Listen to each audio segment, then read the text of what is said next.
you're in such a unique position to comment this as someone who knows people in China and is a PhD in epidemiology. So I want to start first of all. Let's talk about wet markets. Okay, so we're often hearing that a wet market was the origin of this novel coronavirus. First of all, can you explain to me what is a wet market? Wet market is something you don't have in the States. It's basically a market where you buy live animals, like live chickens, live ducks, For consumption. live eels. Yeah, to eat. Like Mm. instead of like going to a grocery store and there's a Purdue chicken that's like, air chilled in this plastic packaging. There is a chicken, you grab it by neck. Oh, you want this chicken? Okay, they cut its head off and they Wow. pluck off the feathers and then you take it home.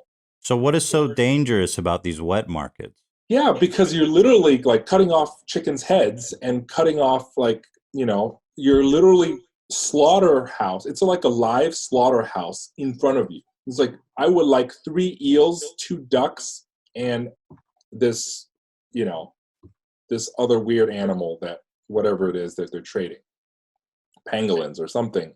Um, and so it's literally a live slaughterhouse, and they slaughter the animals in front of you, Mm. whether it's fish or these other farm animals. And so it's a very different thing where most Americans can't even imagine. It's very bloody, it's very nasty. It's just how it is. It's fresh from the market, literally. So why what is so dangerous about these wet markets? Are they responsible for breeding, for example, the coronavirus Yeah, it's and very other viruses? possible. First of all, there's a lot of fecal matter. The animals that are there, they poop, and poop carries a lot of viruses. And um, and of course you're exchanging animals. They're like penned up together. They're not It's not like a zoo where all these animals have space to roam. They're literally locked in cages, and or just thrown in big cages all together. So they are basically really close together, animals to animals, and people are grabbing them. Sometimes you chase around the chicken trying to catch one, and you grab one, and you try to like, oh, you want this one? No, I want that one. And put it down, you pick up another one, and so you're literally touching all these different animals, Mm. and this is what allows potentially a virus to jump between you know a a bat and a chicken and Mm. a duck and some frogs, Mm. and then jump to you.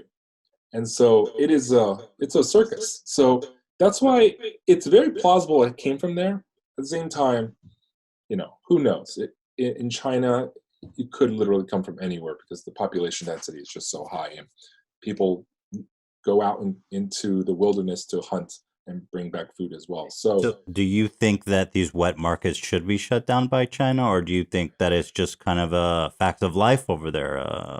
What's the solution it's here? Does so it help? common. Like they are shutting them down, but it is really hard to enforce. Because what It's probably like getting into like a gun topic here. Like, right? It's such a well, part of the culture, probably. right. And well, what I've heard is that the wet market industry, like you were saying, it's hard for Americans to fathom, but there it's like you know, several $100 billion industry there that provides food to like a large percent of the population of China because there's just so many people to feed. So it's not something that you can easily just shut off.